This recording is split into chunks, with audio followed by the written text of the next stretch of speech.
Let's bring it back to the blue couches. We're going to welcome in Avery Shaughnessy Comfort, Executive Director of Lake Erie Lights of PA, and you brought your friend, quite dead Fred? Quite Dead Fred. This is Quite Dead Fred is one of our devoted volunteers at the lighthouse. He's looking a little malnourished these days. He's just been working hard, getting ready for the season. He's been busy, so now he's kicking back and loving life. Is he kind of the mascot over there? He is. He also has a cousin at the Erie Land Lighthouse whose name is Captain Bone.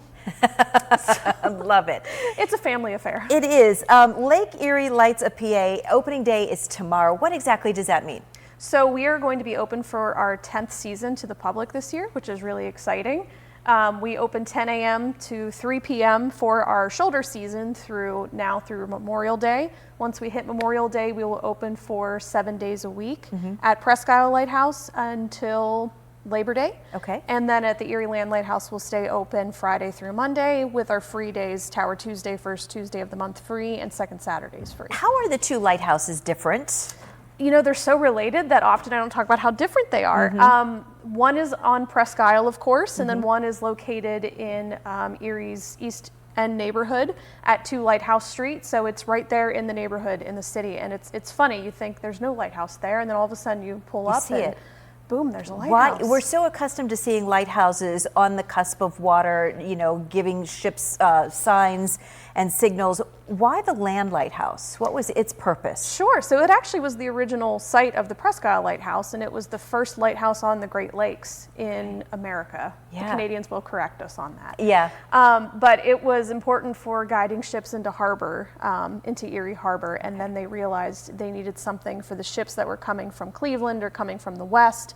So they started to focus on, all right, we need to build a lighthouse on Presque Isle. So the Erie Land Lighthouse is a colloquial name. The original name is actually Old Presque Isle Lighthouse. Okay. And work has been done to preserve them so that folks can enjoy them and enjoy them for how they were when they were first erected. Exactly. So we call that period of significance. So we select a time in its history that is defined by our National Register nomination. So last year, the Erie Land Lighthouse got a fresh repointing of all the masonry. It's nice and clean, 100% done. Will be good for another 20 years. And the Presque Isle Lighthouse has also received a little bit of a facelift in the kitchen with the new interpretation of the summer kitchen. And we're going to allow visitors to actually touch some of the objects in there. Oh, neat.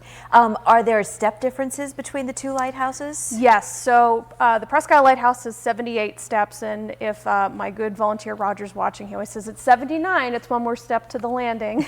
And every step counts. Every step counts. He would love that. And then Erie Land Lighthouse has 69 steps. Okay, just a little bit small. I wasn't sure if lighthouses all had to be the same size, but they're not. They vary throughout America, right? They vary. I think the most important part of it is the focal point. So the focal point is that part of the lens that projects out into the lake. So as long as that's visible, that's the most important part. So tomorrow is the day where you're kind of reopening to our neighbors and our tourists to explore the lighthouses. What do they need to do? Just show up? They just show up.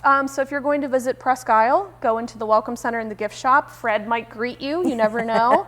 If you visit our Erie Land Lighthouse, you can walk right into the oil room, and our staff and our volunteers will get you set up with a climb, ready to go to the top. That's wonderful. It's such an asset and such a jewel, and that we have two is really neat with a history, such a rich history. Yes, very vibrant history, and the fact that we have the 2 lighthouses and then the North Pier Light channel marker is significant for a city of our size. Yeah, that's terrific. Again, it all opens up tomorrow. You can go visit them all summer long at different times, but you can go to presquislelighthouse.org if you'd like more information so that you can make your plans. But Avery and Fred, I appreciate you stopping by.